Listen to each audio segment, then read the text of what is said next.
নমস্কার সবাইকে অনেক স্বাগত। আপনারা দেখছেন এক্সপ্রেস অনলাইন। এক্সপ্রেস অনলাইনে যে বিষয়টা নিয়ে আজকে আমরা আলোচনা করব সেই বিষয় হচ্ছে করোনা আবহেও উৎসবের কিন্তু কোনো ঘাটতি নেই, একদমই সত্যি কথা। এবং আমরা চাইছিও না, আমরা চাইছি সত্যিই নিউ নর্মালে স্বাভাবিক জীবনযাপনে যতটা সম্ভব আমরা ফিরতে পারি। এখন তো আমরা আনলক 4 স্টেজে রয়েছি, তো সেই আনলক 4 স্টেজে অনেক বিষয়ের উপরে ছাড় দেওয়া হয়েছে, যেরকম বিভিন্ন ধর্মীয় সভাতে ছাড় দেওয়া হয়েছে, বিভিন্ন রাজনৈতিক সভার ক্ষেত্রে ছাড় দেওয়া হয়েছে। আমরা তো জানি রেস্তোরাঁ ইতিমধ্যেই খোলা শুরু করে দিয়েছে, যদিও সিনেমা হল, থিয়েটার সেটা এখনো পর্যন্ত বন্ধ রয়েছে। যে সমস্ত ডিপার্টমেন্টাল স্টোর বা মলে আমাদের নিত্য প্রয়োজনীয় জিনিসপত্র পাওয়া যায় সেগুলো কিন্তু খোলা রয়েছে। তার পাশাপাশি বিভিন্ন উৎসব পার্বণ সেখানেও মানুষ আস্তে আস্তে যোগ দিচ্ছেন বা বলা ভালো স্বাভাবিক আবহটা ফিরছে। তো এই জায়গা থেকে দাঁড়িয়ে আমরাও চাইছি স্বাভাবিক আবহ ফিরে আসুক। আমরা খনি শিল্পাঞ্চলের মানুষ, সামনেই কিন্তু খনি শিল্পাঞ্চলের একটি অন্যতম বড় উৎসব আমাদের অপেক্ষায় রয়েছে। সেদিকে তাকিয়ে আজকে এক্সপ্রেস অনলাইনে আমরা আলোচনা করব। চাইলে আপনারাও আমাদের সঙ্গে আলোচনায় যোগ দিতে পারেন। আমাদের সঙ্গে তো অবশ্যই স্টুডিওতে রয়েছেন বিশিষ্ট সাংবাদিক অসীম চট্টোপাধ্যায়। অনেক স্বাগত অসীমদা তোমাকে অনুষ্ঠানে। অসীমদা, তোমার কাছ থেকে বলি, এই যে নিউ নর্মাল যেটা আমরা বারে বারে বলছি, দেখো অসীমদা, তো সেই নিউ নর্মালে আমরা কতটা স্বাভাবিক হতে পারলাম এটা বোধহয়, যদি আমরা বলি যে তোমার লিটমাস টেস্ট, তাহলে বোধহয় উৎসবেই বোঝা যায়, তাই না? নিশ্চয়ই তাই, একদম উৎসব। মানে ধরো তুমি একটা ছোটোখাটো যদি বিষয়গুলো দেখো, যে কিছুদিন আগে পর্যন্ত মনে হচ্ছিল যে বোধহয় দুর্গাপুজো হবে না, অন্য কোনো পুজো আচ্ছা কিছুই হবে না। ইভেন অনেকগুলো ধর্মীয় এবং সামাজিক অনুষ্ঠান বন্ধই ছিল। যেমন আমরা পয়লা বৈশাখী বছর বুঝতে পারিনি, আমরা জামাই ষষ্ঠী বুঝতে পারিনি, এবছর আমরা ঈদ সেভাবে বুঝতে পারিনি, আমরা মহরম গেল সেখানেও আমরা দেখলাম তাজিয়া বা লাঠি খেলাটা বন্ধ, সেরকম ভাবে হলো না। তবে একটা আশার কথা যে যেভাবে যতটা খুব কঠিন পরিস্থিতি মনে হচ্ছিল, আস্তে আস্তে হয়তো আমরা সেই ভয়গুলো হয়তো সেখান থেকে আতঙ্ক থেকে বেরোতে পারিনি হয়তো পুরোপুরি, বা বিপদ পুরোপুরি কাটিয়ে উঠতে পারিনি, কিন্তু আতঙ্কটা অনেকটা কাটিয়ে ওঠা গেছে বলে আমার মনে হয়। এবং মানুষ যত এই ধরনের উৎসব আনন্দের মধ্যে থাকবে, আমার মনে হয় করোনা জনিত যে মানে আতঙ্কটা সেটা হয়তো তাড়াতাড়ি দূর হবে। তবে অবশ্যই যেটাই হোক না কেন, সেটা কিন্তু ওই সামাজিক দূরত্ব বিধিটাকে মেনে এবং যে সেন্ট্রাল গভর্নমেন্টের যে নিয়মাবলী আছে বা রাজ্য সরকারের যে নিয়মাবলী আছে সেগুলো মেনে যদি উৎসব আনন্দে সামিল হওয়া যায়, তাহলে সেক্ষেত্রে আমার মনে হয় কোনো অসুবিধা হবে না। এবং দেখো, আমরা তো সারা বছর তাকিয়ে থাকি, বছরটা একটু অন্যরকম। আমরা তাকিয়ে থাকি যে দুর্গা পুজোর দিকে, বাঙালির শ্রেষ্ঠ উৎসব, মানে বলা যেতে পারে এটা একটা আন্তর্জাতিক আঙ্গিনায় চলে গেছে। একেবারেই তাই। তো দুর্গাপুজো তো শুধুমাত্র পশ্চিমবঙ্গের মধ্যে সীমাবদ্ধ নেই, এটা একটা জাতীয় উৎসব, আন্তর্জাতিক উৎসব। সেই আন্তর্জাতিক উৎসবের দিকে মানে একটা পুজো হয়ে যাওয়ার পরেই আবার একটা বছরের প্রতীক্ষা, এবং আমরা কিন্তু হাফ ইত্তেশ করে তাকিয়ে থাকি আবার কখন আসবে। কারণ এটা তো শুধু আনন্দময়ীর আগমন, মানুষের মনে একটা আনন্দের জোয়ার আসে, তার পাশাপাশি এটা একটা বিরাট বড় একটা অর্থনৈতিক জায়গা থেকে একটা বিশাল বড় গুরুত্ব রয়েছে। ঠিক। অর্থাৎ এই দুর্গাপুজো বা এই ধরনের যে ধর্মীয় উৎসব অনুষ্ঠানগুলো যদি বন্ধ থাকে, তাহলে কিন্তু আমাদের অর্থনীতি আরো অনেক বড়ভাবে ধাক্কা খাবে। একদমই তাই। তুমি নিশ্চিতভাবে জানো যে এই দুর্গাপুজোকে কেন্দ্র করে, দুর্গাপুজো যদি একটা মানে এটাকে একটা ইনস্টিটিউশন বলা যেতে পারে, এই দুর্গাপুজোকে কেন্দ্র করে কম বেশি 350 ছোট বড় শিল্প কিন্তু এর সাথে যুক্ত রয়েছে। ঠিক ঠিক। বহু মানুষের রুটি রোজগার কিন্তু এই একটা বছরের এই দুর্গাপুজোকে কেন্দ্র করে। একদম। এবং দেখো, আজকে মুখ্যমন্ত্রী মমতা বন্দ্যোপাধ্যায় তিনি যেভাবে দুর্গাপুজোটাকে একটা আলাদা কার্নিভালের স্তরে নিয়ে গেছেন, মানে আমরা সবাই তো সেটার জন্য অপেক্ষা করে থাকি বটেই, তার পাশাপাশি এতগুলো পুজো কমিটি, তাদের বিভিন্ন ধরনের থিম, তাকে কেন্দ্র করে যে কথা তুমি বলছিলে, অর্থনীতির কথা তুমি বলছিলে, আজকে পশ্চিমবঙ্গের বিভিন্ন প্রান্ত তো বটেই, রাজ্যের বাইরে থেকেও কখনো আমরা দেখেছি ওড়িশা থেকে শিল্পীরা এসে কাজ করছেন, রাজস্থান থেকে শিল্পীরা এসে কাজ করছেন, যারা বিভিন্ন ধরনের তোমার ক্ষুদ্র কুটির উদ্যোগের সঙ্গে যুক্ত। তাদের একটা বড়সড় কাজের জায়গাটা, বড়সড় পারিশ্রমিকের জায়গা কিন্তু এই দুর্গাপুজোর বিভিন্ন থিমকে কেন্দ্র করে থাকে। তার উপরে আমরা জানি আমাদের এখানকার প্রচুর শিল্পীরা রয়েছেন যাদের ফাইবারের প্রতিমা বিদেশে যায়, বিদেশে তো প্রচুর যায় বিভিন্ন ধরনের মূর্তি, সেই জায়গাগুলোর ক্ষেত্রেও কিন্তু একটা বড়সড় অর্থনৈতিক তাদের একটা শূন্যতার জায়গা তৈরি হয়েছিল। মনে হয় সেটা খানিকটা হলেও কাটবে।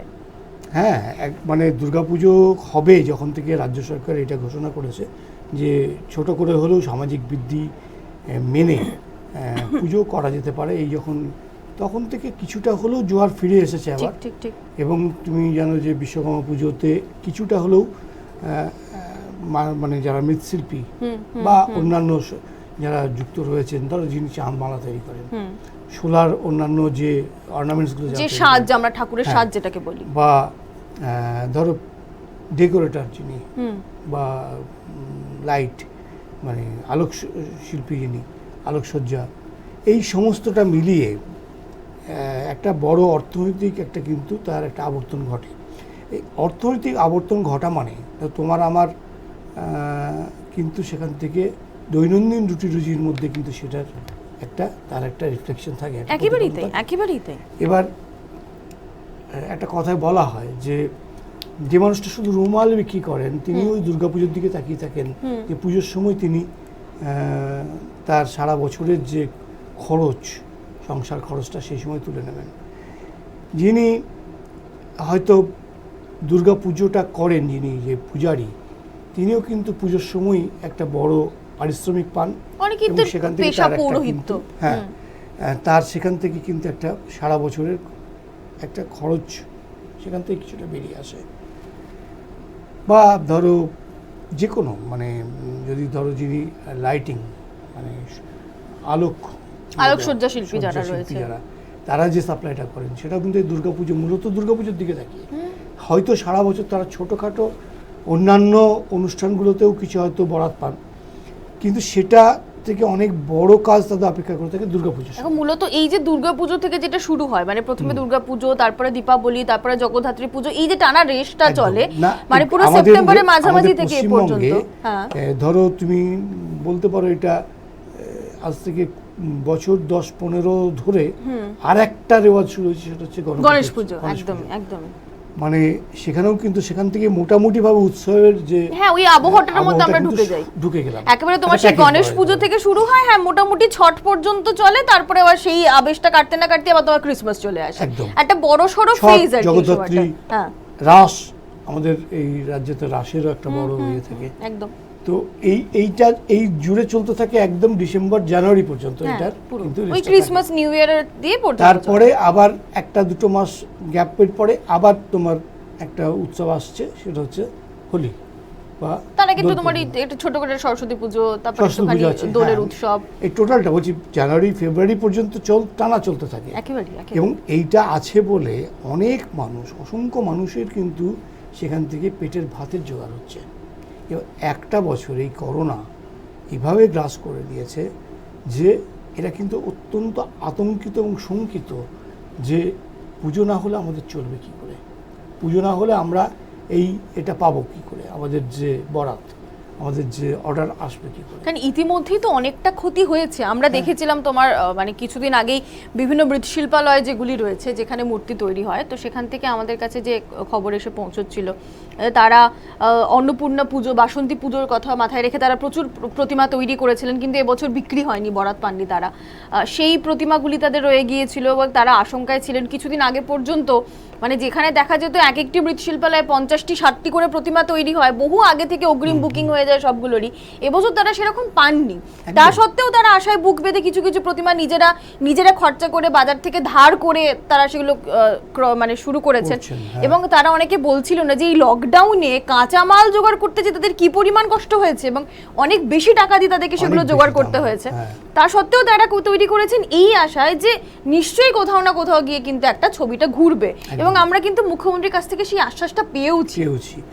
না, অনেক মৃৎশিল্পীর এটাই যে যেভাবে লকডাউনের মধ্যে তারা কষ্ট করে কাঁচামাল তৈরি মানে সংগ্রহ করেছেন, মূর্তিও বানাচ্ছেন, কিন্তু তুলনায় মূর্তির দাম কিন্তু বাড়াতে পারেন, দামটা বাড়াতে তারা পারছেন না। অসংখ্য এই পুজো এবার কিন্তু অনেকগুলো পুজো বন্ধ হয়ে গেছে। তুমি যদি বিশ্বকর্মা পুজোর কথা বলো, তাহলে আমাদের দুর্গাপুর ইস্পাত কারখানার মধ্যে প্রায় 350 পুজো হতো একেবারে, প্রত্যেকটি ইউনিটে তো আলাদা আলাদা পুজো, প্রায় 350। এবার এর পাশাপাশি অ্যালো স্টিল প্ল্যান্ট আছে বা অন্যান্য কারখানা আছে, প্রায় অলমোস্ট সব কারখানাতেই কিন্তু এবার বিশ্বকর্মা পুজো বন্ধ। এবার কারখানার উপরেই কিন্তু বিশ্বকর্মার মূলত মানে যে বিক্রিটা, বিশ্বকর্মার যে প্রতিমা সেটা কিন্তু বিক্রিটা মূলত কারখানার দিকে তাকিয়ে হয়। একদমই, কারণ এবারে একটি যখন- কারখানা যদি তুমি বলছো 300-350 পুজো, মানে তো সেই স্তরেরই বায়না, তারা সেইভাবে প্রতিমা তৈরি একদম, করবেন। একদম, মানে সেটা যদি হঠাৎ করে বন্ধ হয়ে যায় তাহলে তার একটা ডিরেক্ট প্রভাব তো পড়বেই। প্রভাব পড়ছে তাদের উপরে। এবার বন্ধ হয়ে যাওয়ার জন্য তাদের মন খারাপ। এবার ধরো সারা বছর ধরে তো এটাই তাদের অন্যতম রুটি রুজির একটা পথ। যেমন দেখো, আমরা ছোটবেলা থেকে যে শিল্প শহর দেখেছি, আমাদের কাছে কিন্তু একটা বড় সময় পর্যন্ত এই শহর দুর্গাপুরে প্রধান উৎসব বিশ্বকর্মা পুজোই ছিল। একদম একটা বড় সময়, মানে দুর্গাপুজো- আমাদের মনে আছে ছোটবেলাটা। দুর্গাপুজোর পাল্লা দিত আসছে, কিন্তু দুর্গাপুজো বিশ্বকর্মা আসছে, পুজোটা, হ্যাঁ। তার সূচনা হয়ে গেল বিশ্বকর্মা পুজোর মধ্যে দিয়ে। একদমই। এবং তখন থেকেই মোটামুটি তখনকার দিনের কথা বলছি, পড়াশুনো শিখেই উঠতে শুরু করলো। মানে 17ই সেপ্টেম্বর, তারপরে পরেই মহালয়া, হ্যাঁ। তারপরেই আসছে মোটামুটি তোমার এই দুর্গাপুজো। অক্টোবরের প্রথম সপ্তাহ থেকে হ্যাঁ, পুজোটা হতো। দুর্গাপুজো। এই যে একটা টানা চলতে থাকলো এবং মোটামুটি কালী পুজো, ভাইফোঁটা পর্যন্ত সেটার রেস চললো। এরপরে আসতো আমাদের অ্যানুয়াল পরীক্ষা। তুমি সেটা হয়তো হ্যাঁ। সাথ জানো না, কারণ আমরা নভেম্বর মাসে আমাদের অ্যানুয়াল পরীক্ষা। না, সেটা আমরা দিইনি, না, তোমরা দাওনি, তোমরা মার্চ মাসে দিয়েছো। আমরা মার্চে দিয়েছি। তো তখন এখন আমাদের আবার ঘুরে এসেছে আবার নভেম্বরে। ঘুরে এসছে, হ্যাঁ। তো নভেম্বরে এবার তখন থেকে একটা যেন উৎসবী প্যাকেজ হয়ে গেল। টোটাল ব্যাপারটা একটা প্যাকেজের মধ্যে এই চলতে থাকলো। তার মধ্যেই টুকটাক পড়াশুনো, তার মধ্যেই সব কিছু। কিন্তু এই বিশ্বকর্মা পুজো, মানে এই বিশ্বকর্মা পুজোর জন্য আমাদের দুর্গাপুরে এনএমসি টাউনশিপটার নামই হলো বিশ্বকর্মা নগর। বিশ্বকর্মা নগর, ঠিকই, বিশ্বকর্মা নগর, বিশ্বকর্মা মানে কলোনি। সেখানে বিশ্বকর্মা পরবর্তীতে মানে কি? বিশ্বকর্মা মানে সেখানে শিল্পী, অনেক সেখানে দেবশিল্পীর আশীর্বাদ পুষ্ট একটি উপনগরী। সেই জন্য বলা হচ্ছে যে বিশ্বকর্মা নগর। সেই বিশ্বকর্মা নগরের অবস্থা অবশ্য অনেক দিন ধরেই খারাপ, শুধু করোনার জন্য নয়। কিন্তু তবুও টিম করে হলেও কিন্তু 2-4টে পুজো হতো সেখানে। এবছর তো হওয়ার কোনো মনে হয় সেই সম্ভাবনা নেই। তাও আমাদের আশা হয়তো একটা দুটো হলেও হবে, বা বিভিন্ন হ্যাঁ। কারখানায় 300 আমরা 350 এখানে- বদলে একটি এখানে দুটি যে- পুজো তো যে- হবে। ঠিক, আমরা এখানে যেটা দেখতাম, বা আমরা পশ্চিমবঙ্গে প্রায় সর্বত্রই দেখি, সেটা হচ্ছে যে এই সাইকেল বা মোটর গ্যারেজগুলোতে বা মোটর বাইকের যে গ্যারেজগুলোতে, সেখানে হয় সারাদিন ধরে সকাল থেকেই গান বিভিন্ন বাজে। পুজো, বিভিন্ন গাড়ি হ্যাঁ। স্ট্যান্ড গুলো যেখানে, গাড়ি সেখানে স্ট্যান্ডগুলোতে পুজো, হয়। বিভিন্ন গান বাজে। ইউনিয়নের পুজো, ইউনিয়নে পুজো হয়। বাস, অটো ইউনিয়ন, রিক্সা ইউনিয়ন, তাদের হ্যাঁ। আলাদা পুজো, এই করে কিন্তু একটা জমজমাট একটা আবহাওয়া বিভিন্ন থাকে। প্রেস, বিভিন্ন কারখানা, ছোট বড় সব জায়গাতেই।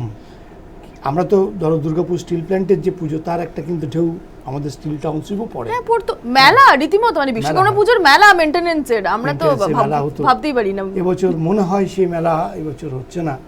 মেলা হওয়া মানেই ধরো প্রচুর মানুষের গ্যাদারিং হবে, সেটা একটা কিন্তু আমরা তো দেখলাম, ধরো এই দুর্গাপুরের তো সেই ঐতিহ্যের রথের মেলা তো হলো না, আমরা তো দেখলাম না। সেটা রথের মেলাটা খুব হলো মিস না। করেছি আমরা। একদম, মানে যেটা প্রায় এই এক প্রথমবার মাস বোধহয় ধরে- আমরা দেখলাম। হ্যাঁ, হ্যাঁ, 1 মাস ধরে দুর্গাপুরের বুকে একটা, মানে কি বলবো, উৎসবী কর্মকাণ্ড যেটাকে একেবারেই বলা তাই। হয়, সেটা রথের মেলাকে ঘিরে। এবং রথের মেলা এবছর বন্ধ থাকায় যেন একটা নিয়মান নিষ্প্রাণ যেন একটা আমরা ভীষণ মিস করেছি, কারণ আমরা প্রত্যেক বছর এই রথের মেলাটার সঙ্গে আমাদের অনেক স্মৃতি জড়িয়ে আছে। একইভাবে শুধু দুর্গাপুর না, ধরো যেখানকার যেটা স্থানীয় উৎসব, সেগুলো বন্ধ থাকায় সেই অঞ্চলের মানুষ কিন্তু ভীষণ রকম সেটাকে মিস করেছে। না, ধরো আমাদের বরাভূম মানভূম অঞ্চলের একটা বড় উৎসব মনসা পুজো, এবার কিন্তু সেই আমেজটা আমরা পাইনি, তারা পাননি, তারা ভীষণ মিস করেছেন সেটাকে। সেই কোথাও হয়েছে হয়তো ছোট ছোট করে, হ্যাঁ, একদম ছোট ছোট করে পারিবারিক- হয়েছে, পারিবারিক পুজো দু একটা ছোট হয়তো ছোট করে হয়েছে। কিন্তু সেই যে পুজোর যে উন্মাদনা, যে একটা একদম সাজো সাজো রব যে ব্যাপারটা, সেটা কিন্তু তোমার এবছর মনে হয় দুর্গাপুজোতেও বোধহয় সেটা পাওয়া যাবে না। কারণ মানুষের মনে তো সেই ভয়টা রয়েছে, এবং মাস্ক পরে ওই দূরত্ব মেনটেন করে পুজো, মানে সেখানে হচ্ছে যে একদম অবাধ স্বাধীনতা এনজয় করা, যে যা ইচ্ছে খাবো 4টে দিন, যা ইচ্ছে ঘুরবো, যত ইচ্ছে পারবো প্রচুর ঘুরবো, ঘুরবো, অনেক রাত ঠাকুর অবধি দেখবো। ঘুরবো, ঠাকুর দেখবো, হপিং জলসা করবো, হবে। প্যান্ডেল টু প্যান্ডেল হপিং করবো, জলসা হবে, সেখানে মাথায় শিশির পড়ছে না কি পড়ছে আমি সেই রাত ভুলেই গেলাম আমরা। হ্যাঁ, এটা হচ্ছে পুজো মানে সব, মানে বাঁধন হারা একটা ব্যাপার। কিন্তু এই দড়ি দিয়ে বেঁধে রেখে সেই পুজোর আনন্দ হয়তো মানুষ অতটা নিতে পারবে, তবু পুজো হচ্ছে, এটাও একটা ভালো কথা, এটাও একটা আশার কথা এবং শুভ দিক। একদমই আসার কথা এটাই যে করোনা আতঙ্কের মধ্যে আমাদের উৎসব কিন্তু থামছে না। ধরো গণেশ পুজোর কথা তুমি একটু আগে বলছিলে যে গত 10 বছরই ধরছি আমরা, 15 বললে একটু বেশি বাড়াবাড়ি হবে, গত 10 বছরে তো ধীরে ধীরে বেড়েইছে প্রচুর গণেশ পুজো হয়। তো এবারও কিন্তু আমরা দেখলাম হ্যাঁ সেই ব্যাপকতা ছিল না, কিন্তু ছোট ছোট করে গণেশ পুজোটা হলো। একেবারে সিদ্ধিদাতা এলেন না তা না, তিনি কিন্তু এলেন। কোথাও কোথাও তাকে মাস্ক পরানো হলো, কিন্তু তিনি এলেন, পুজোটা হলো ছোট ছোট করে। যে রাজ্যে এই গণেশ পুজো আমাদের দুর্গা পুজোকেও ছাপিয়ে যায়, মুম্বাই, মহারাষ্ট্র, সেই মহারাষ্ট্রে এবছর কিন্তু গণপতি উৎসব একেবারেই নিয়মান, একদম সীমিত ছিল, টিম টিম করে। মহারাষ্ট্র সবথেকে ওয়ার্স্ট এফেক্টেড। হ্যাঁ, নিয়ম রক্ষার মতন 2-4টি হয়েছে। অসংখ্য মানুষের মৃত্যু হয়েছে সেখানে, অসংখ্য মানুষ এখনো আক্রান্ত, যদিও পশ্চিমবঙ্গ খুব সেখান থেকে দূরে নেই। তো দুর্গা পুজো পর্যন্ত, মানে দুর্গা পুজো মানে ধরো এই বছর 1 মাস কিন্তু পিছিয়ে রয়েছে।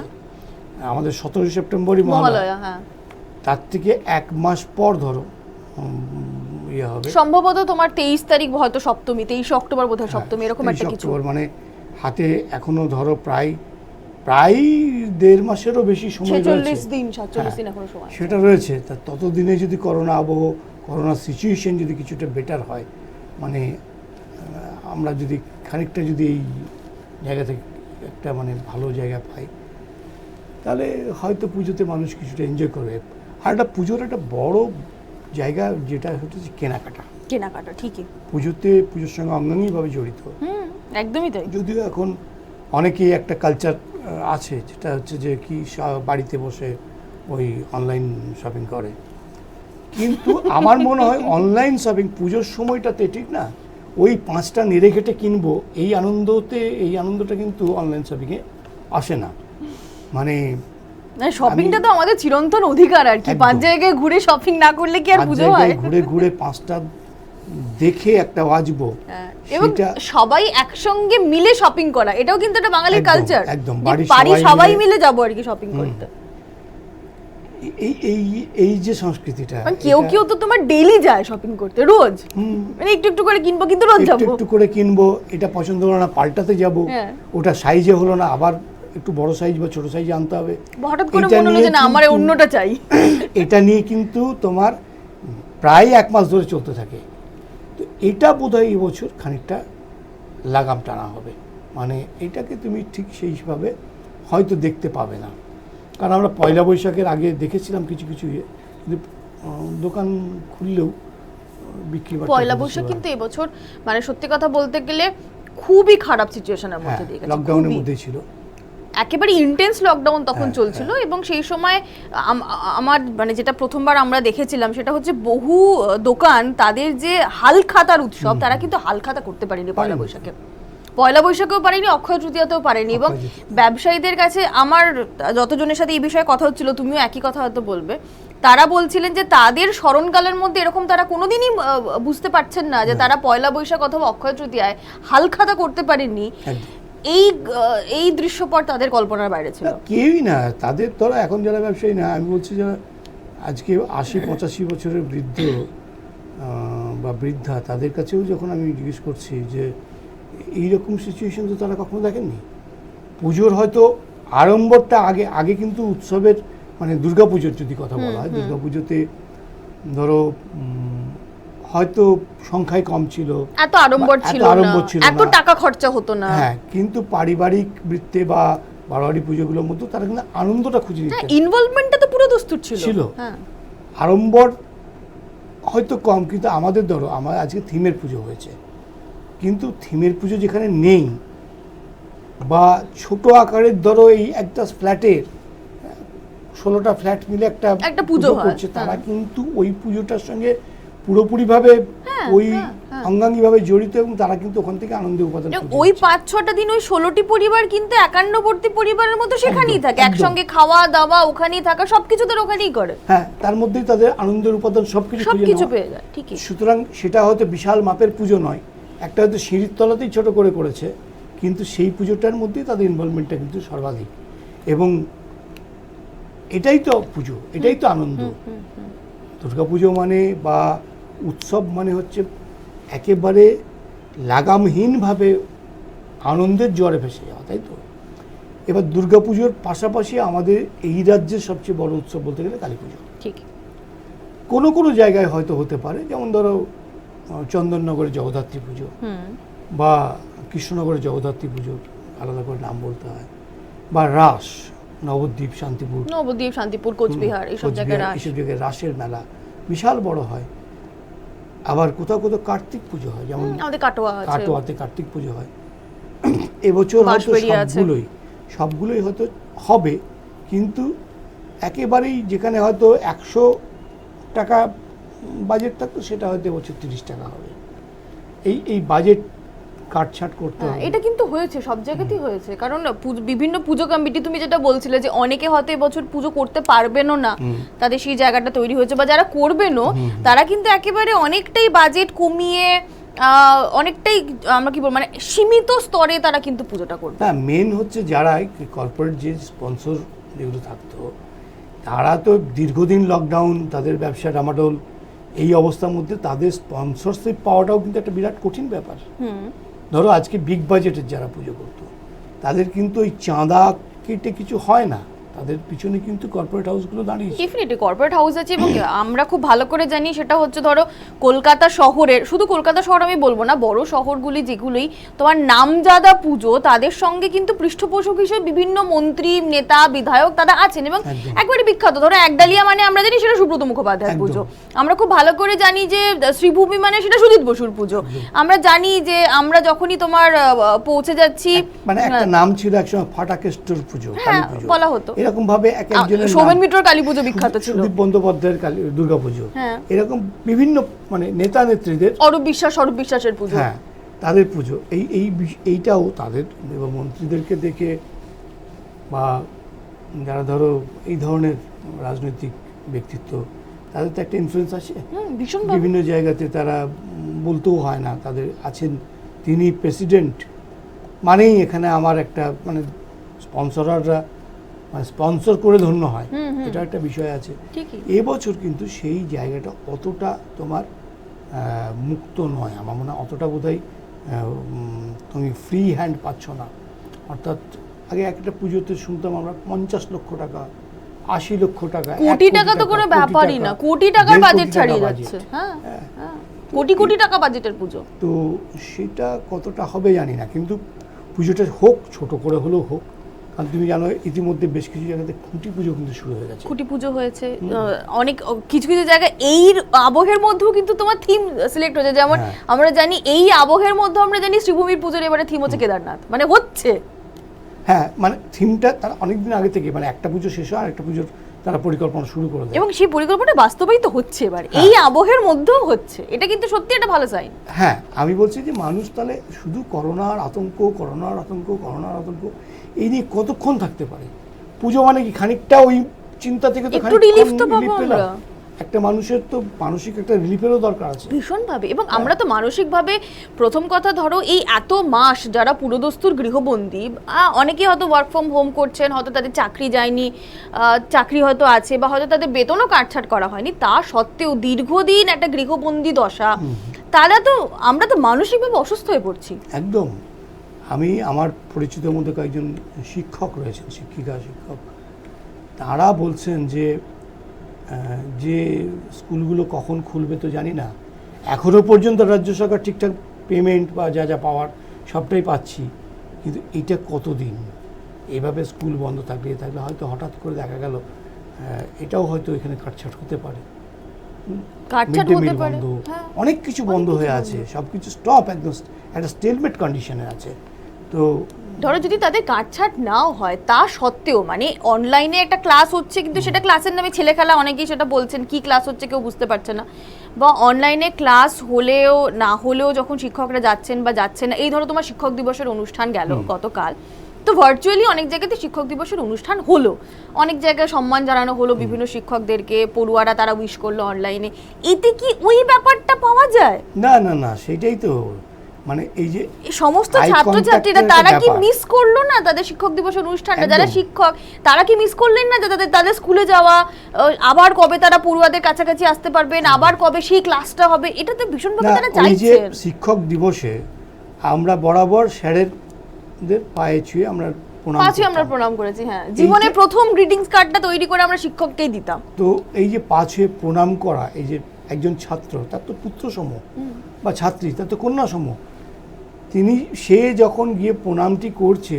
সেই টিচারের মনের মধ্যে একটা অনাবিল আনন্দের ঢেউ কিন্তু খেলে যাচ্ছে, কারণ তিনি একটা স্বীকৃতি পাচ্ছেন। তার যে এই যে কন্ট্যাক্ট নেই, যে ভার্চুয়াল ইয়েতে হচ্ছে ধরো হলো, তাতে করে কিন্তু সেই আনন্দ থেকে তিনি বঞ্চিত, সেই বা ছাত্রছাত্রীরাও বঞ্চিত হলো। ছাত্রছাত্রীরাও বঞ্চিত ভীষণভাবে। শিক্ষক দিবস মানে স্যারের হাতে গিয়ে একটা পেন দেবো বা একটা ফুল দেবো, একটা নিজে একটা কার্ড তৈরি করবো, সেটা স্যারকে দেবো, এটা তো হলো না।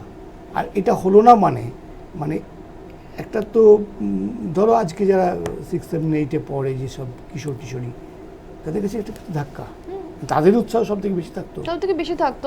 যাদের ধরো এইটাই স্কুল জীবনের শেষ বছর ছিল, হ্যাঁ, তারা তার কোনোদিন পাবে না।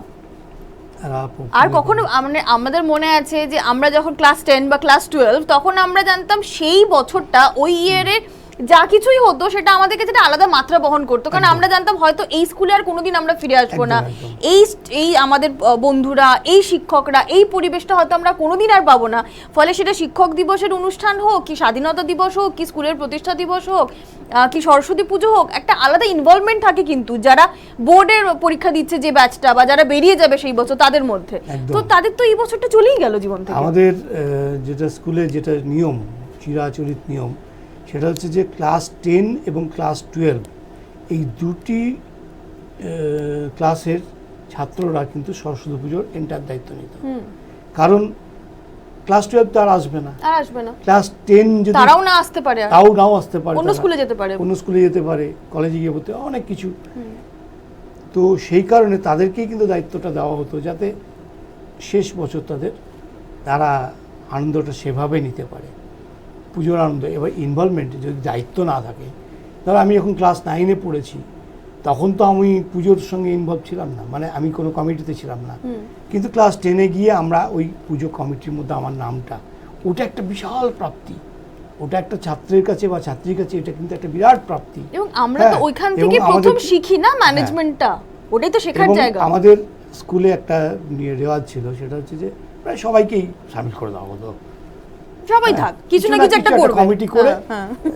দেখা গেল হয়তো মোট 70 জন কি 80 জন কি 90 জন আছে, সবাই মোটামুটি একটা করে কিছু না কিছু একটা কমিটি আছে।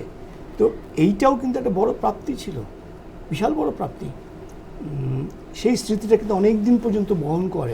আমি যেমন আজও আমার স্কুলের যে শেষ বছরের যে সরস্বতী পুজোতে যে ইনভলভমেন্ট, যে কেনাকাটা করতে যাওয়া, সবকিছুর সঙ্গে থাকা, অনেক কিছু কেনাকাটা, ব্যবস্থা করা, অন্য স্কুলে নিমন্ত্রণ পত্র পাঠানো, সেটা তৈরি করা, প্রচুর কাজ। স্কুল থেকে যারা আসছেন দেখতে, তাদেরকে আপ্যায়ন করা, টোটাল বিষয়টার মধ্যে যে আমাদের একটা, এবং শেষ পর্যন্ত খাওয়ানো দাওয়ানো সবকিছু কর্তৃত্ব রয়েছে, এবং আমি একজন দায়িত্বপ্রাপ্ত, এটা ভাবতেই কিন্তু খুব ভালো লাগতো।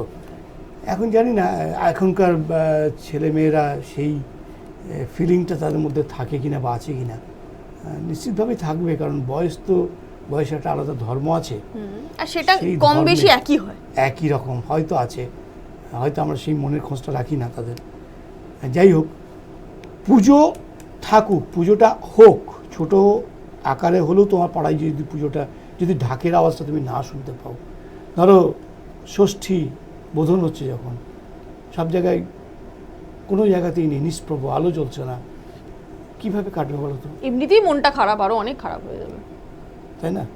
কিন্তু যদি একটা ঢাকের আওয়াজ আসে, সেখানে হয়তো দেখা যাচ্ছে তোমার একটা পুজোতে হয়তো 10,000 টাকা বাজেটেই পুজো হচ্ছে, কিন্তু তবুও তো তুমি গিয়ে সেই মণ্ডপে গিয়ে দাঁড়াবে, তোমার দুটো অঞ্জলি দেবে।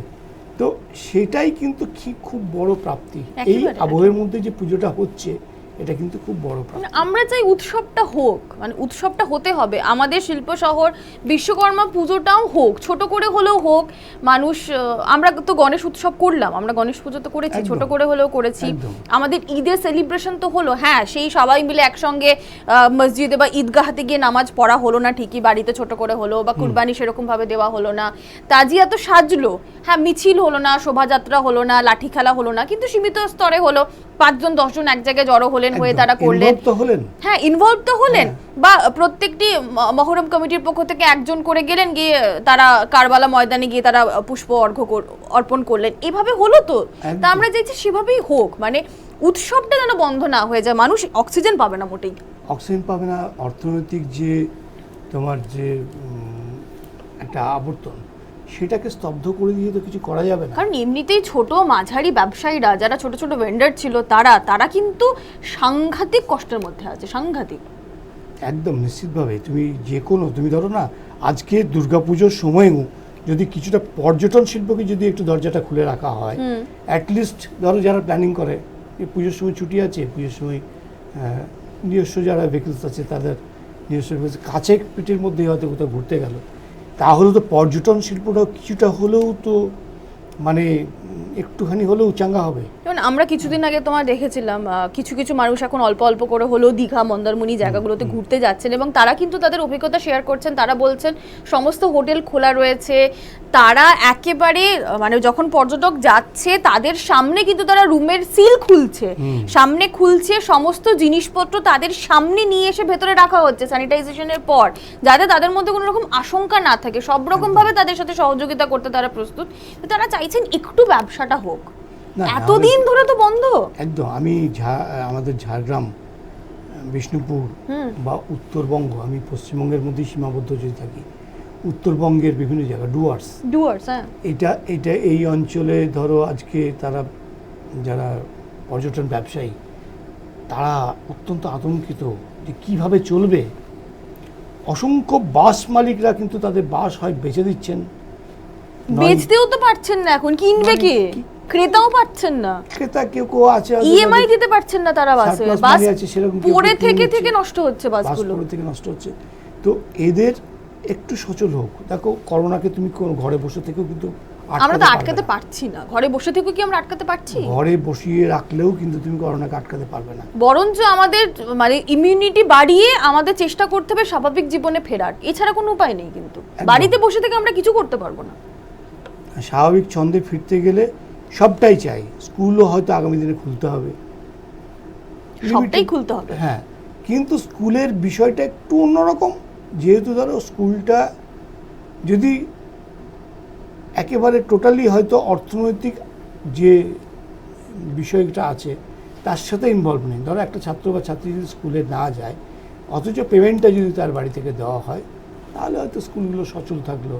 স্কুলটা থাকবে, কিন্তু স্কুলের সঙ্গে যুক্ত অন্যান্য সেক্টরগুলো প্রভাবিত হয়। ধরো একটা বড় অংশের লোকজন যারা তোমার বিভিন্ন ধরনের পুল কারের সঙ্গে যুক্ত ছিলেন, তারা কিন্তু সাংঘাতিকভাবে ক্ষতিগ্রস্ত হয়েছে এবং তারা বুঝতে পারছে না তারা কি করবেন। এটা হয় বা ছোটখাটো, মানে একটা স্কুল মানে তো শুধু সেই স্কুল এবং তার পড়ুয়া না, তার সঙ্গে আরো বিভিন্ন, যেটাকে আমরা অনুসারী বলি, মিসলেনিয়াস বিভিন্ন সেক্টর থাকে, সেই সেক্টরগুলো ক্ষতিগ্রস্ত তো ডেফিনেটলি হচ্ছে। তাও স্কুল একটা আলাদা বিষয়, আমরা সেই বিষয়টাতে যাব না। তবু একটা স্কুলের ক্ষেত্রে এটা বিষয়টা কি, ধরো স্কুলে যখন একটা বাচ্চা যাচ্ছে, তখন কিন্তু সে আর তার মধ্যে ওই করোনার কোনো রকম আতঙ্কের ছাপ নেই, সে মাস্কও ইউজ করবে না। সে হঠাৎ করে যেন বাঁধা ছিল, হঠাৎ করে সে স্বাধীন হলো, এই জায়গায় চলে যাবে, তার তো বোধ নেই। ওরা কিন্তু সবচেয়ে বেশি কষ্টে আছে, এতগুলো মাস বাড়িতে আটকে কষ্টে আছে। কিন্তু খুব কষ্টে আছে। যদি ভয়ঙ্কর একটা পরিণতি হয়, আমরা আমেরিকায় দেখলাম, সেটা ভয়ঙ্কর পরিণতি যদি যায়, সেটা তো সামলানো যাবে না। মানে এখনো পর্যন্ত আমাদের এখানে মানে যে ডেথ টোলটা, সেটা হচ্ছে 70 অ্যাবাবের মধ্যেই কিন্তু বেশি। কিন্তু এই এজ গ্রুপের বাচ্চারা যদি আজকে আক্রান্ত হতে থাকে, তাহলে কিন্তু সেটা অত্যন্ত দুর্ভাগ্যজনক হবে, কারণ তারা পৃথিবীটা কিছুই দেখলো না। তো সেই কারণে স্কুলটা বন্ধ রেখেও যদি এটাকে মানে সমাজ ব্যবস্থাটাকে সচল রাখা যায়, আমার মনে হয় সেটাই হয়তো ওয়াইজ ডিসিশন হবে। তারই মধ্যে ধরো যদি দুর্গাপুজো বা এই কয়েকদিন পর যে বিশ্বকর্মা পুজো আসছে আমাদের, হ্যাঁ, সেখানে একটি বাচ্চা যদি যায়, তার বাবা মা হাত ধরে যাবে, মাস্ক পরে যাবে, সোশ্যাল ডিস্টেন্সিং মেনটেন করবে, কিন্তু সেইটা কিন্তু এই ডিসিপ্লিনটা কি সে স্কুলে মানবে? না, স্কুলে তো ওভাবে সম্ভব নয়।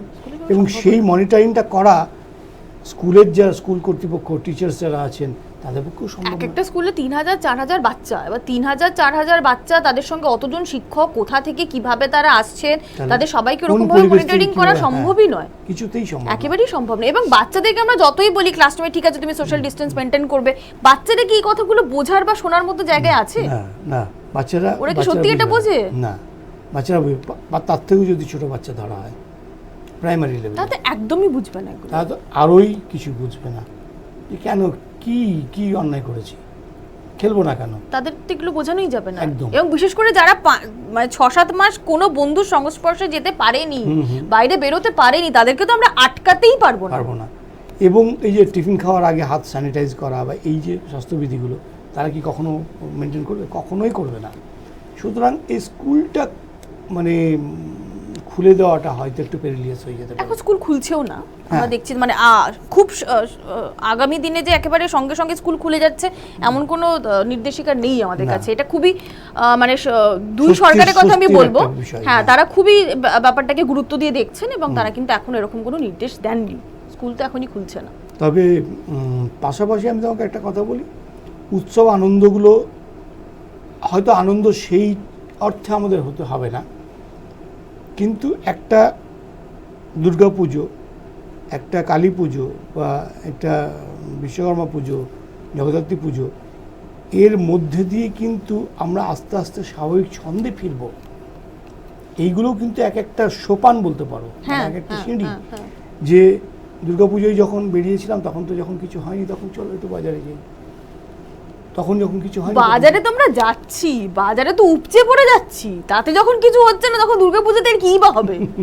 হ্যাঁ সেটাই বলছি। তাহলে সকালবেলা যখন তুমি বিভিন্ন চায়ের দোকান বা কচুরির দোকানের দিকে দেখছি অসীম দাম, মনে তো হচ্ছে না কোথাও করোনা আছে? না, সেটাই বলছি, বাজার অঞ্চলগুলো যদি একটু ঘোরা হয়, মানে মনে হচ্ছে কি? মনে না। তো হচ্ছে না। আমি তো অথচ রাস্তায় আস্তে আস্তে যত দেখি, আগামীকাল লকডাউন, হ্যাঁ একদম শুনছান সবকিছু, কিন্তু শুনশান থাকবে। অথচ পরশু দিন কি তুমি ভোর 5টার সময় কোথাও একটা যাও, তুমি দেখবে লোক হুমড়ি খেয়ে পড়েছে আর কি চায়ের দোকানে। এটা নিয়ে কয়েকদিন আগে এক ভদ্রলোক বলছিলেন, একদিন লকডাউন করে কী লাভ হচ্ছে? আমি যদি সপ্তাহে একদিন লকডাউন করলাম, বাকি 6 দিন তো আমি কোনো রকম কোনো কিছু মানছি না, না একদমই মানছি না, মানা সম্ভব নয়। র্যান্ডম চলছে সবকিছু। আমি তোমাকে একটা কথা বলি, এটা মানা কতদিন সম্ভব?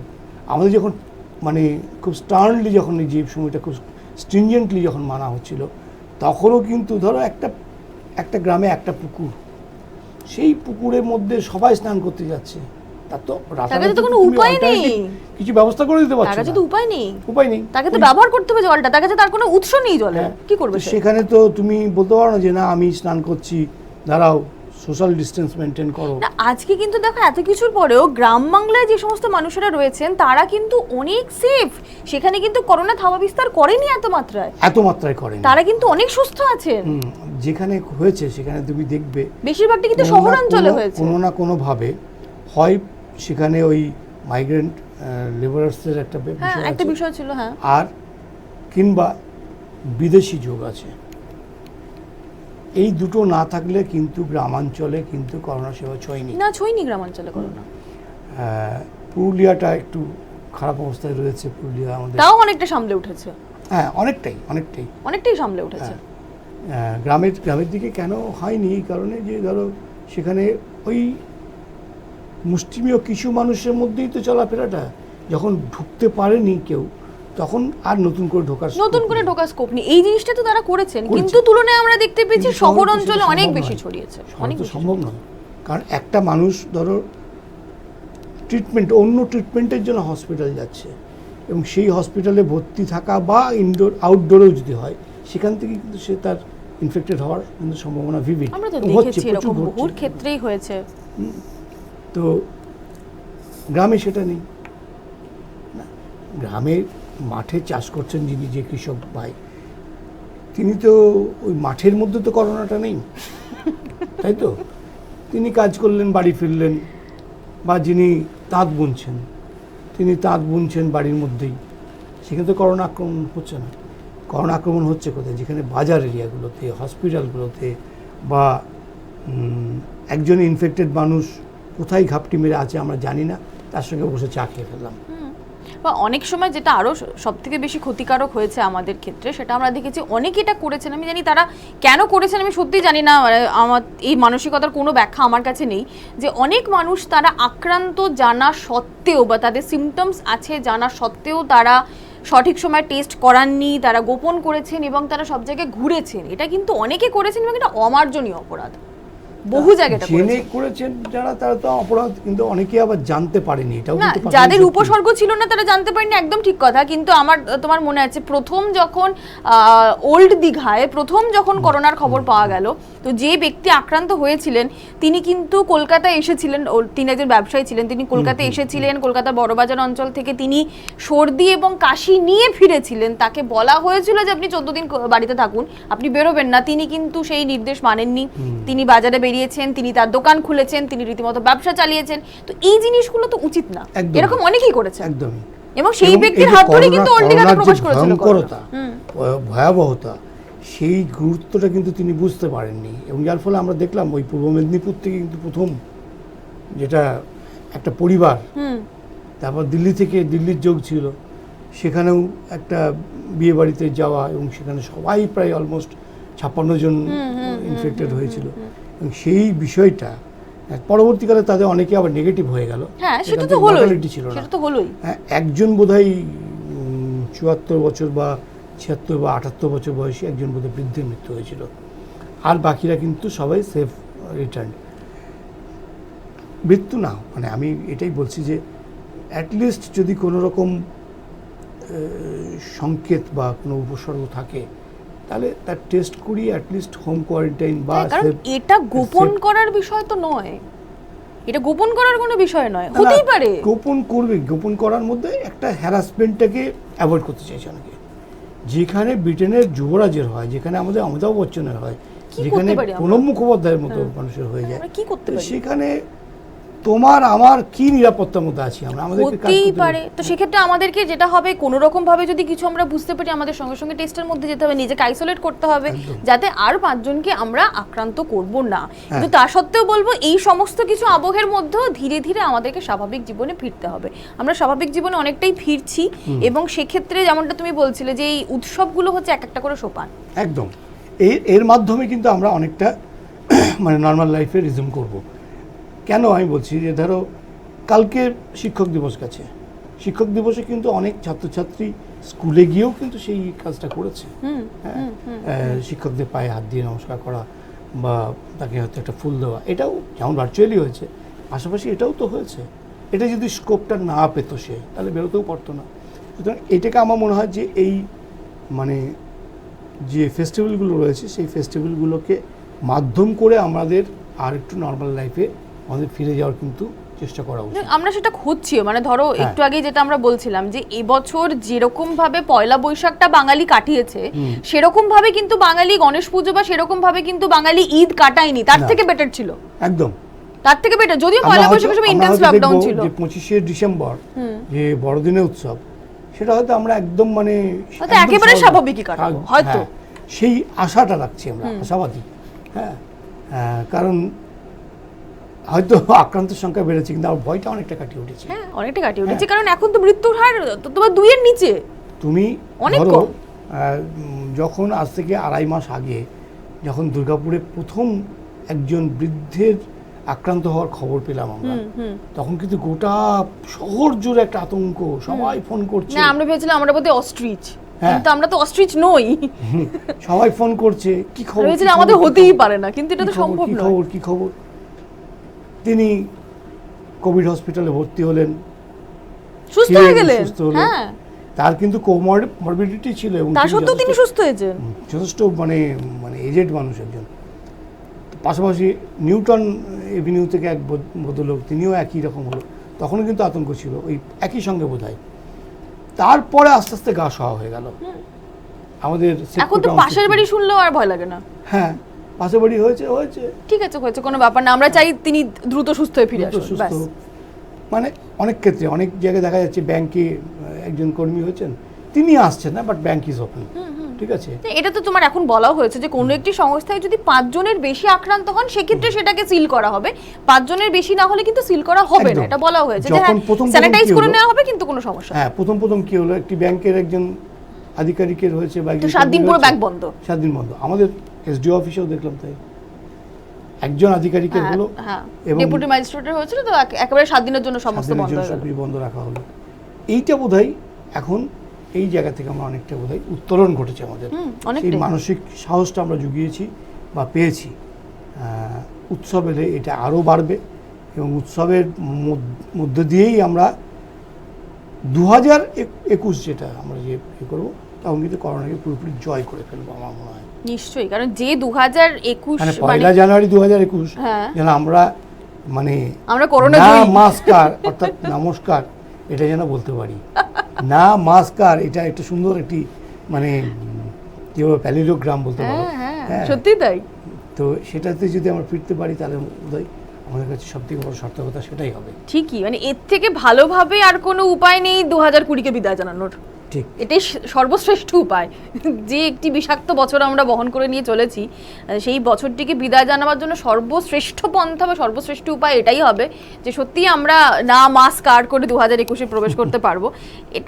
এটা সত্যি আমরা আশাবাদী যে এমনটা ঘটবে, আর সেই উত্তরণটা কিন্তু এইভাবে উৎসবের মধ্যে দিয়েই হবে। কারণ আমরা বিশ্বাস করি, আমাদের ভারতীয়দের মধ্যে তো এটা আছেও, আমরা বিশ্বাস করি যে একসঙ্গে থেকে আমরা তবেই যে কোনো ধরনের শত্রুকে পর্যদুস্ত করতে পারি। আমরা তো একাকি জীবনযাপনে অভ্যস্ত নই, এটা ভারতীয় সংস্কৃতিও নয়। আমরা ঐক্যবদ্ধভাবেই থাকি, আমরা ভীষণভাবে সমাজ পরিবারকে গুরুত্ব দিয়ে আমাদের সংস্কৃতির মধ্যে এটা রয়েছে। প্রচুর উৎসব হয়, আমরা এমন একটা উৎসব মুখর দেশের বাসিন্দা যে দেশে প্রচুর ধর্মের মানুষের বাস, প্রচুর জাতির মানুষের বাস, তাদের এক একটা অঞ্চলে এক এক রকম সংস্কৃতি, তাদের নিজস্ব বিভিন্ন ধরনের উৎসব রয়েছে। কোথাও আমরা ওনাম পালন করি, তো কোথাও বিহু আছে, তো কোথাও ঈদ রয়েছে, তো কোথাও বসন্ত পঞ্চমী, তো কোথাও গণেশ পুজো, কোথাও দুর্গা পুজো। আমরা সবগুলোকে নিয়ে, তো কোথাও লোরি আছে, সবগুলোকে নিয়ে আমরা চলতে ভালোবাসি, আমরা সেভাবেই চলি। আর এটাই কিন্তু আমাদের মূল স্পিরিট। একদম এই স্পিরিটটাকে নিয়ে আমাদের থাকতে হবে। একদম এই স্পিরিটটা আমাদের আছে। এই স্পিরিটটা কিন্তু আমাদের যে জাতীয় জীবনের সাথে এটা কিন্তু এত অঙ্গাঙ্গিভাবে যুক্ত। এই জন্যই তো ভারত এত বর্ণময়। একদম এইটা আছে। ধরো গোটা আমেরিকা তো ভারতের চেয়ে অনেক বড় দেশ, সেখানে একটাই মাত্র উৎসব, সেটা হচ্ছে তোমার এক্সমাস, বড়দিনের উৎসবে তারা সবাই সামিল হচ্ছে। এবার ধরো বিভিন্ন সম্প্রদায়ের মধ্যে ছোট ছোট অনুষ্ঠান আছে, ধরো কোথাও ছোটখাটো কোনো একটা ইহুদি কমিউনিটি রয়েছে, তাদের কিছু অনুষ্ঠান রয়েছে। সামাজিকভাবে তারা কিন্তু সবাই এই উৎসবে সামিল হতে পারে না। তাদের এত ব্যাপকতাও নেই, জীবনের ব্যস্ততা অন্যরকম, তাদের জীবনের বা জাতীয় জীবনের সংজ্ঞাটা তাদের কাছে অন্যরকম। কিন্তু আমরা ভারতীয়রা মানেই হচ্ছে আমাদের কাজও আছে, উৎসবও আছে, অনুষ্ঠানও আছে, ধর্ম আছে, সবকিছু আছে। এবং আমাদের ব্যস্ততা কোনোদিন উৎসবের অন্তরায় হয় না। কিন্তু কোনোদিন কোনো ভারতীয়কে আমি বলতে শুনিনি যে আমি ব্যস্ত বলে উৎসবে যেতে পারছি না। আমরা প্রচন্ড পরিমাণে উৎসবে যোগ দিতে ভালোবাসি, আর এখানে নিজেরটা বাদ দিও, মানে উৎসবে বরঞ্চ আমরা ব্যস্ত রাখি, আমরা উৎসবে নিজেদেরকে ব্যস্ত রাখি ঠিকই। এবং এমনটা কখনোই নয়, মানে আমরা এটাতেই অভ্যস্ত যে আমরা ক্রিসমাসে কেক খেতে যাব, আমরা ঈদের সিমুই খেতে যাব, এবং আমাদের বাড়িতে লোকে বিজয়ার নাড়ু খেতে আসবে, এটাতেই আমরা অভ্যস্ত। এটা না হলে আমাদের খালি লাগে, শূন্য লাগে। হয়তো এটার থেকে আমরা আস্তে আস্তে অনেকটা ডেভিয়েট করে যাচ্ছি, অনেকটা সরে যাচ্ছি। এখন আর সেই উন্মাদনা নেই হয়তো। কিন্তু আমার মনে হয় অসীমদা, এই যে করোনার ফেজটা গেল না, এই করোনার ফেজটা আমাদেরকে আবার ওই পুরনো জীবনটাতে ফিরতে ভীষণভাবে উদ্বুদ্ধ করবে। একদম, কারণ আমরা না এই সময়টাতে একা থেকে আমরা বুঝেছি যে একা থাকাটা কতটা যন্ত্রণাদায়ক। আমরা আর বোধহয় স্বেচ্ছায় একাকিত্ব বেছে নেব না, কোনোদিনই না। আবার সেই মানে পুরনো জায়গাগুলো ফিরে, আমার মনে হয় ওটা ফিরবে। কারণ আমরা এখন বুঝতে পেরেছি যে ওই পাড়ার আড্ডাটা, ওই পাশের বাড়ির কাকিমার কাছে যাওয়াটা কতটা ইম্পর্টেন্ট ছিল আমাদের জীবনে, কত ভালো ছিল সেই দিনগুলো। আমার মনে হয় এই সোশ্যাল ডিস্টেন্সিংটা অ্যাকচুয়ালি সোশ্যাল মিডিয়া থেকে আমাদের ডিস্টেন্সিংটা তৈরি করে দিয়েছে এই কদিনে, এবং আমরা এবার সত্যি একটা সোশ্যাল জীবন বাঁচবো যেমনটা আমরা আগে বাঁচতাম। এটা কিন্তু একটা বড় আশীর্বাদ, একটা বিরাট বড় শিক্ষা দিয়ে গেল। জানি না এখান থেকে আমি আশাবাদী, ভীষণ রকম, একদিন আমরা যেমন ইনফ্লুয়েঞ্জা আছে, যেমন অন্যান্য রোগ আছে, আমরাও আছি, সেরকমভাবেই হয়তো থাকবো। হয়তো একেবারে নির্মূল হবে না, কিন্তু আমরা হয়তো ভ্যাকসিন পাবো, বা কোনো না কোনোভাবে আমরা এর সাথে যে অ্যাক্লিমেটাইজ করে যাওয়া, যেটাকে বলা হয় সহাবস্থান, সেটা হয়তো করব। যারা সহনাগরিক, যাদেরকে আমরা হারিয়েছি, তাদের জন্য তো আমাদের বেদনা থাকবেই, ভীষণভাবে থাকবে, কিন্তু এটাকে ওভারকাম করাটাও থাকবে। কিন্তু মানে সেই রবীন্দ্রনাথের কথাই বলতে হয়, মানে যে আছে দুঃখ, আছে মৃত্যু, বিরহ আছে, সবই আছে, তার মধ্যেও কিন্তু জীবন আছে। আর সেই জীবনটাকে উপভোগ করতে গেলে উৎসবটা ভীষণভাবে দরকার। উৎসব, অনুষ্ঠান, এগুলোকেই কিন্তু আমাদের পাথেয় করতে হবে। আগামী দিনে উৎসব থাকুক, আমরাও থাকবো এক্সপ্রেস অনলাইন নিয়ে আপনাদের সঙ্গে। আজকে সময় শেষ, অসীমদাকে অনেক ধন্যবাদ দেবো, আপনাদেরকেও ধন্যবাদ সঙ্গে থাকার জন্য। অনুষ্ঠান এখানে শেষ করছি, সবাই খুব ভালো থাকুন, শুভরাত্রি।